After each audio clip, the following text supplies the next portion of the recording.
Hey everyone, it's Emily with Hearty Soul. Welcome back to the channel. Last week we talked all about how to create a seam, and we created a seam to enclose 3 of these sides on this pillowcase. Today we are going to talk about how to finish off this pillowcase and create a hem.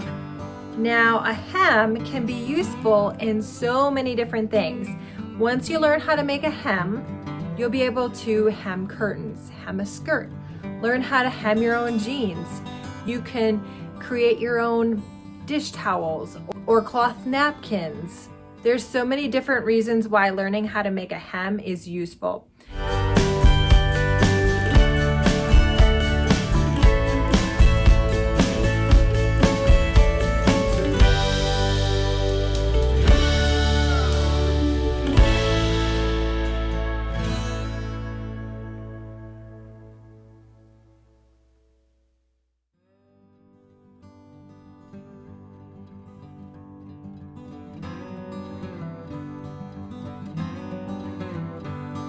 Okay, so if you're just starting out sewing, one of the best things to do is to utilize your iron to help create this hem. Now after you get really good at sewing, you may not need to use an iron, but when I just started out making hems, it was super useful to learn how to use an iron to create a hem. Now what I mean by a hem is we are tucking this raw edge of the fabric inside a little pocket, and then we're going to fold it over again. So we're essentially using about an inch more of fabric. So when we're talking about using different patterns and creating custom pieces that we're wearing or that we're making for other people, you always want to measure at least an inch to be able to create a hem, such as on a skirt. So if you want like the skirt to be 24 inches long, you want to make sure that the length of the fabric is actually 25 inches long in order to create a hem, which takes up about an inch of fabric on the bottom of the garment. So what we're doing today is folding this over about a ½ inch and then over again another ½ inch. So I like just to take my iron here,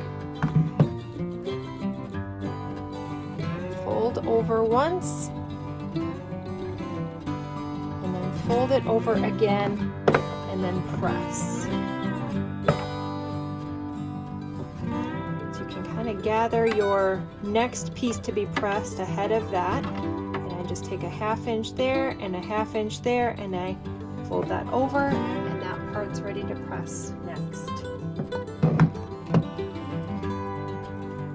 Keep going all the way around, over a ½ inch, over another ½ inch.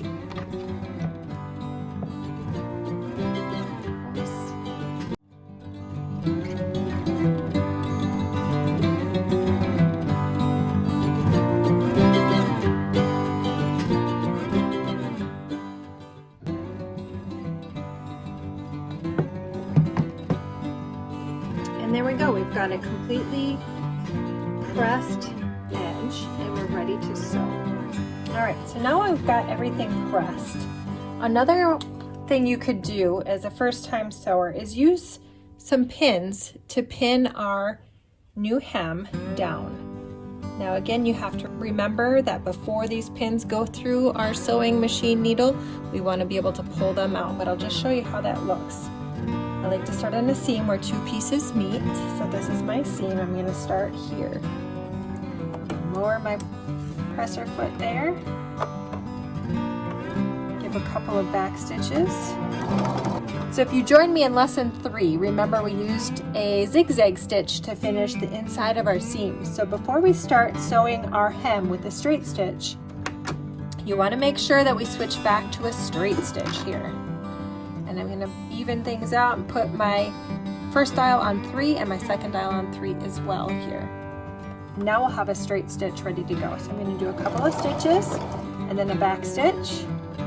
And I'm going to line my fabric up with my presser foot again, because I want to make sure that I'm going to catch this hem with my needle here. Then do that. If it's a 5/8 inch versus 1/2 inch, it will keep my sewing stitch right on top of that hem.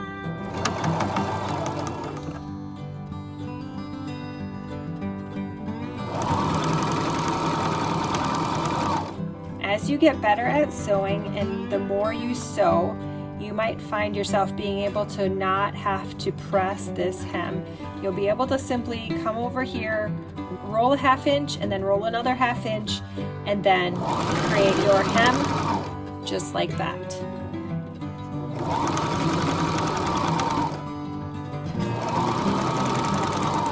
I'm taking my little pin out here before it gets to my sewing machine needle.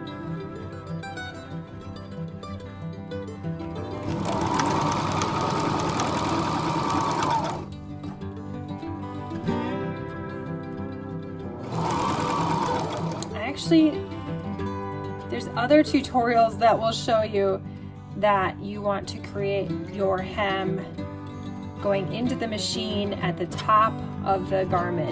And I actually do it the opposite way because I want to make sure that I catch my stitching and keep it on the inside of my hem, and so that the stitching doesn't accidentally get on the outside of my hem, and then I have to go back in and re-stitch over so that it goes on top of my hem. But that's just me.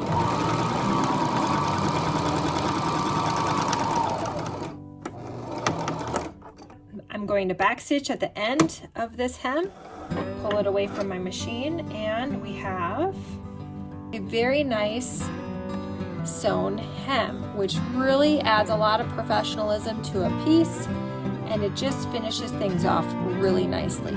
Our hem is finished and the seams are all together. There's nothing poking out, and then again we're going to simply just tuck this in. Now we know now that since we have a finished hem, there are no raw edges on this pillowcase. It's easily removable and washable, and nothing is going to fray. You won't have threads sticking out everywhere. It's completely finished and professional. You could choose to make a pillow covering like this for every pillow in your house if you wanted to. You have the skills in order to make this pillowcase, which is so exciting. When I first learned to sew, making a pillowcase was one of my first few projects, and I would make pillow covers for all of my pillows throughout the whole house to match the season. So I had a set of red ones for the holidays, I had yellow for the spring season, and green or blue for fall and winter time. And I would keep those pillow covers in with all of my holiday decor, and I would bring them out and switch them out. It just made everything feel so much more fresh. And the fact that I was able to make them myself, I didn't have a lot of cost into them. A lot of times I was using recycled fabric or shirts or even sweaters in the fall time, which was really fun. That's a fun project, is to create a fall pillowcase using an old sweater. Maybe we'll do that next. Now that you have the skills, you can really do anything. So thanks so much for joining me this week while we finish this hem. Next week, we might just be making a sweater pillow cover. What do you think? Comment below. Thanks so much for joining me. Have a great week.